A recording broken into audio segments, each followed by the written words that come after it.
Olá, eu sou Suzana Barelli, hoje é domingo e eu trago aqui para vocês um resumo do que foi notícia no mundo do vinho na semana que passou. E hoje não é um domingo qualquer, é domingo, Dia das Mães, por isso a gente tem aqui um champanhe. E eu tô com uma cara um pouquinho de cansada, porque eu acabei de chegar de viagem, que eu vou contar para vocês, e vim correndo para passar o Dia das Mães com os meus filhos. E essa é uma semana com muito evento, com muita informação. Eu começo, tem degustação de Pinot Noir no Paladar para o Dia das Mães. Também no Paladar eu escrevi sobre os espumantes e os champanhes Blanc de Blanc. Eu estava nos Estados Unidos participando da Vinexpo América, que é uma feira de vinhos bem interessante. Na Inglaterra estava acontecendo o concurso da Decanter com muitos vinhos brasileiros e também a comemoração de 50 anos da revista. Teve o concurso de vinhos da Vini Portugal, lá em Portugal. Teve também uma feira de vinhos lá no sul do Brasil. E tem uma pesquisa do Datafolha mostrando o brasileiro mais reticente ao álcool. E de notícias internacionais, tem os 50 anos do jogador David Beckham numa festa recheada de petrus. Eu começo contando para vocês da minha experiência de participar da Vinexpo América, que pela primeira vez aconteceu em Miami. Essa feira antes ela acontecia em Nova York e ela é o braço da internacionalização da Vinexpo. Para lembrar, a Vinexpo é uma feira super tradicional, super importante de negócios no mundo do vinho. Ela começou em Bordeaux, há uns 2-3 anos atrás ela se mudou para Paris, se fundiu com uma outra feira e formou a Wine Paris e tem se consolidado como a feira mais importante de negócios do mundo do vinho. Ela disputa com a ProWine, que é uma feira que acontece na Alemanha. Esse ano, os organizadores decidiram mudar de Nova York para Miami a realização da feira. Por quê? Porque em Nova York os negócios ficavam restritos muito ao que acontecia no norte dos Estados Unidos, Nova York e alguma coisa do Canadá.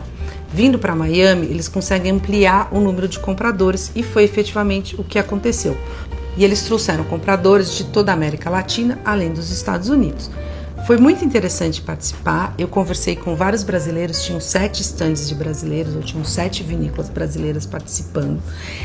Os 7 tinha desde a Salton e da Miolo, que são grandes, a Salton, aliás, é quem mais exporta para os Estados Unidos, e tinha pequenos, como a Bárbara Eleodora, que é uma vinícola que faz vinhos ali na Serra da Mantiqueira, no lado de Minas, e também um produto que eu não conhecia, que chama Bom Dia Brasil, que é um sparkling focado apenas na exportação e no mercado norte-americano.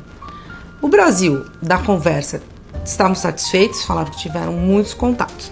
Eu aproveitei também para provar vinhos que não chegam ao mercado brasileiro e que foi muito interessante. Eu provei muita coisa da Macedônia, focando em uvas autóctones, também da Romênia e da Geórgia. E eu me dei o luxo de, por exemplo, no estande da Alemanha, provar só Rieslings. Rieslings de estilos diferentes, de regiões diferentes, mas tentando entender um pouco mais dessa uva que faz tanto sucesso, não apenas na Alemanha. O que me surpreendeu, além de tudo, foi uma presença de muito vinho sem álcool, mostrando que essa tendência é grande. No estande da França, o grande foco era nos rosés, tinha muito rosé. E teve uma palestra em particular que eu gostei bastante, na qual ela mostrava a importância de você investir no vendedor de vinho e não ser uma pessoa que entende apenas de vinho, mas também de mercado. Tiveram vários pontos que ao longo do tempo eu vou estar escrevendo aí para vocês que me acompanham no Paladar e na Rádio CBN. A feira, ela contava com 200 expositores, 200 e pouco de mais de 20 países. E ela também tinha um lado que ninguém gostava de falar muito, mas você via uma apreensão grande com o que está acontecendo no mercado norte-americano, ou com o que pode acontecer com as mudanças de tarifas. Então, a própria organização, ela contou que ela teve estandes, teve vinícolas que desistiram de participar da feira, porque elas querem estar presentes quando o mercado norte-americano estiver um pouco mais claro. E isso, provavelmente, quando acontecer, deve ter uma mudança aí no mundo do vinho e explica também toda essa apreensão que a gente vê no mercado. Eu sei que isso foi um dos temas da Wine South America, que foi a feira que aconteceu no Sul. A Wine South America é uma feira também importante, muito importante para o Brasil. Ela é focada principalmente nos produtores brasileiros, mas não só. Quem organiza ela é a mesma empresa que organiza a Vinitaly, que é a grande feira da Itália. E que tem essa questão, a gente vê no mercado essa toda apreensão do que vai acontecer no mercado norte-americano, que é o maior mercado consumidor, e como isso pode mudar o jogo de forças entre os países e quem vende para quem, com que alíquotas e tudo mais. Uma outra notícia internacional que entra nesse imbróglio todo, vamos dizer assim, é que agora tem uma linha direta de porto, de navio, entre a China e o Peru.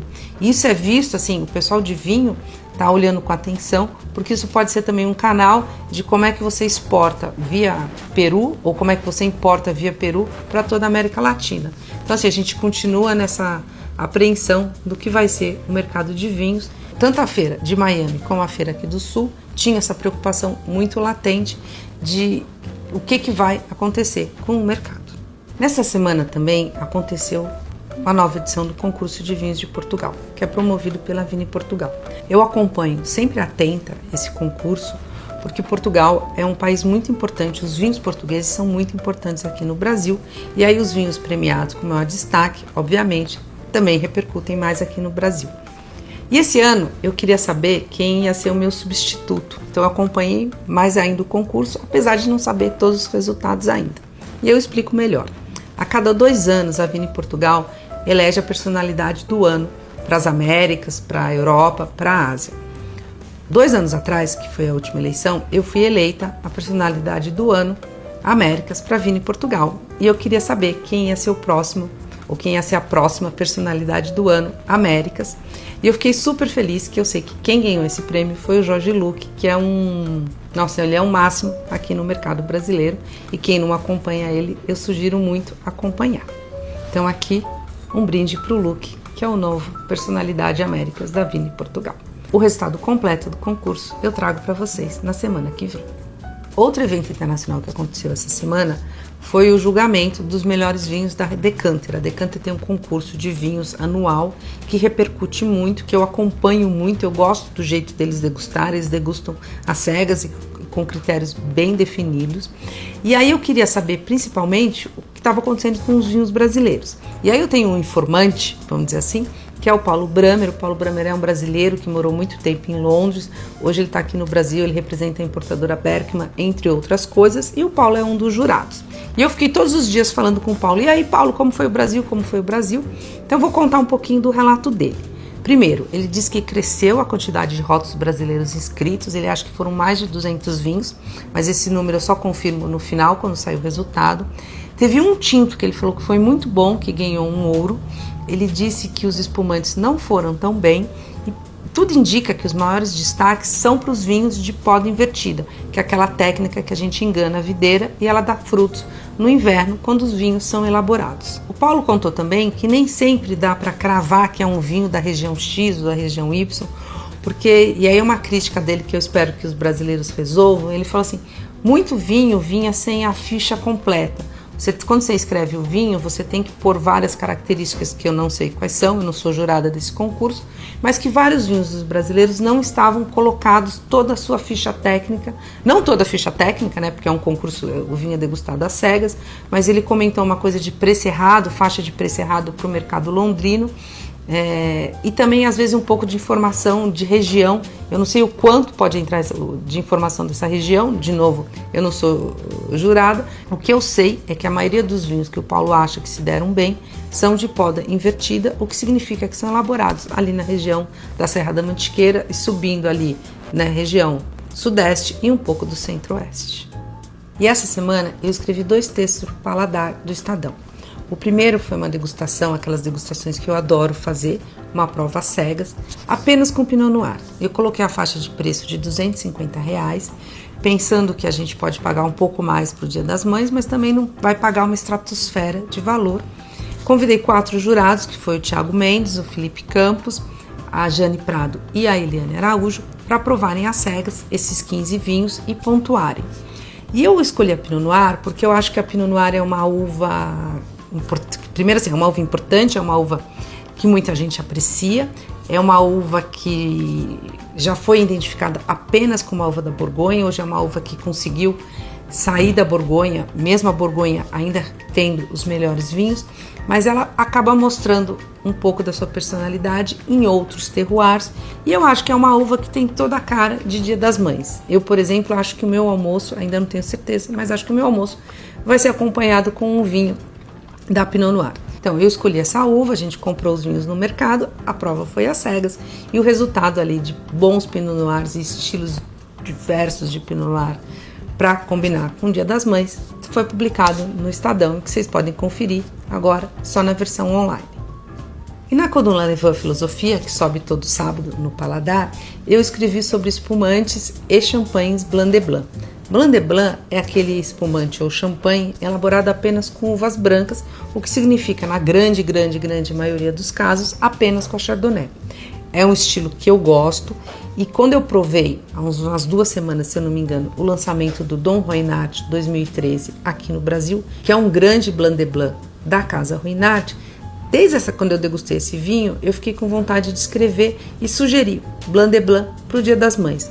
O Blanc de Blanc, em geral, é um espumante com mais finesse, com mais elegância e que eu acho que expressa bem o Dia das Mães e é, inclusive, o que eu tenho aqui na minha taça. Acho que é uma boa pedida para a gente hoje brindar o Dia de Mães e Filhos. A outra notícia que eu quero comentar e que me deixa um pouco preocupada, mesmo indo nas tendências do que a gente vê no mundo do vinho, é uma pesquisa do Datafolha que mostra que, entre as pessoas que dizem consumir bebidas alcoólicas e que consumiram bebida alcoólica nos últimos 12 meses, 53% afirmam que estão reduzindo o consumo de álcool. Essa questão de redução de álcool é um sinal de alerta para a indústria do vinho, não só para a indústria do vinho. A gente, por exemplo, eu comecei esse vídeo falando que na feira da Vinexpo América tinha coisa com vinho sem álcool. Então, assim, a gente vê a indústria muito preocupada com essa tendência do consumidor de reduzir o consumo de álcool e que agora foi mostrado que também está acontecendo aqui no Brasil. É um tema que a gente vai sempre acompanhar e tentar mostrar quais são as tendências. E das notícias internacionais, eu queria contar que o jogador David Beckham, ele acabou de completar 50 anos e ele fez uma festa, uma grande comemoração recheada de petrus. Ele primeiro visitou a própria vinícola, provou vinhos, provavelmente fez provas verticais e no final do dia, o jantar comemorando os 50 anos dele foi com Petrus 1961. Que é um clássico entre os Petrus, e essa notícia chamou muita atenção, porque é um vinho super importante de Bordeaux, super longevo, e que agora está atraindo um jogador importante. É isso, espero que vocês tenham gostado desse resumo, tem bastante informação, aguardo comentários, dúvidas, questões, indagações, e principalmente deixo aqui um brinde para todas as mães, um super Dia das Mães para todos vocês.